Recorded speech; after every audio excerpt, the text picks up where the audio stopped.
আসসালামু আলাইকুম, সবাইকে ওয়েলকাম করছি সাজ্জাদন স্পোর্টসে। বাংলাদেশ বাংলাদেশের একাদশে কি বদল আসছে? বাংলাদেশ কিভাবে তৃতীয় ওডিআই ম্যাচে জয়লাভ করবে, এটা নিয়ে আজকের এই ভিডিওটি আলোচনা করছি আপনাদের সাথে।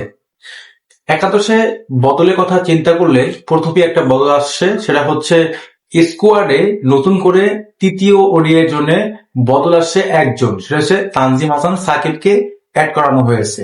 তানজিম হাসান সাকিব তিনি অনেকটা সুযোগ পাননি, এতদিন পর্যন্ত তিনি খেলেছিলেন। তিনিও একজন ভালো পেসার, তবে তাকে সুযোগ দেওয়া হয়নি। তৃতীয় ওয়ানডেতে তাকে সুযোগ করা হয়েছে। অন্য দুই পেসার যারা রয়েছেন, তিন পেসার তাসকিন আহমেদ, মুস্তাফিজুর রহমান এবং নাহিদ রানা এবং শরীফুল ইসলাম। যেহেতু মুস্তাফিজুর রহমান ইনজুরি কারণে তিনি খেলতে পারেননি, সেই জায়গাটা খেলেছিলেন শরীফুল ইসলাম। শরীফুল ইসলামও দারুণ বোলিং করেছেন প্রথম দুইটা ম্যাচে, ভালো ইকোনমিক্যাল বোলিং করেছেন। অন্যদিকে তাকে বাদ দেওয়ার কোনো সুযোগ আমি দেখছি না। অন্যদিকে আপনি যদি দেখেন, নাহিদ রানা প্রথম ম্যাচে খারাপ বোলিং করেছিলেন, দ্বিতীয় ম্যাচে এসে তিনি একেবারে পুষিয়ে দিয়েছেন, 5টা উইকেট তিনি তুলে নিয়েছিলেন ওই জায়গাটিতে। তো বাংলাদেশ টিম ম্যানেজমেন্ট কি চাইবে যে এরকম একটা পেসার নাহিদ রানা, তিনি আগের ম্যাচে যে 5টা উইকেট পেয়েছেন তাকে বাদ দিয়ে নতুন একজন পেসার অ্যাড করানো?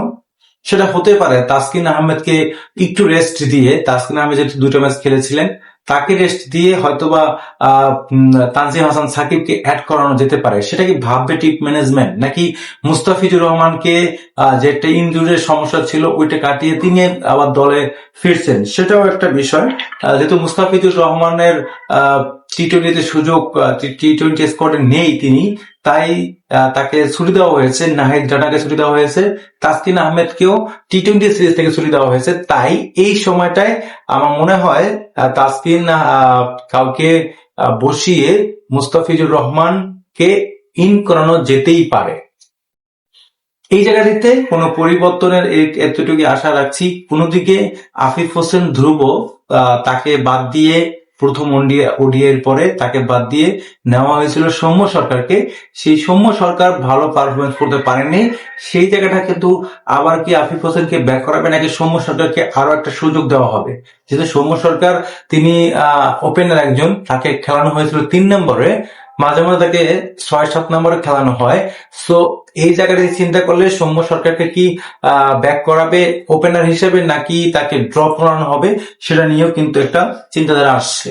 আমার মনে হয় সৌম্য সরকারকে আর একটু সুযোগ দেওয়া উচিত, যেহেতু তিনি ওয়েস্ট ইন্ডিজের বিপক্ষে লাস্ট ম্যাচে 91 রান করেছিলেন, তারপর তাকে ড্রপ করানো হয়।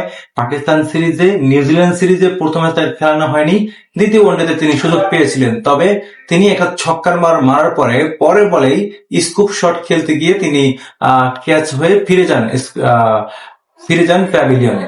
তো তিনি ভালো করতে পারেননি, এটাও বলতে হবে আপনাদেরকে। আর অন্যদিকে নাজমুল শান্ত 50 পেয়েছেন, সাইফ হাসান ভালো করেছেন, তানজিদ তামিম ভালো করেছেন, তাহিদ হৃদয় ভালো করছেন, আর লিটন দাস তিনিও 40 একটা ইনিংস খেলেছেন। তাকে জায়গায় ঠিক আছে, রিশাদ হোসেন থাকবেন। অন্য কোথাও পরিবর্তন আমি দেখছি না।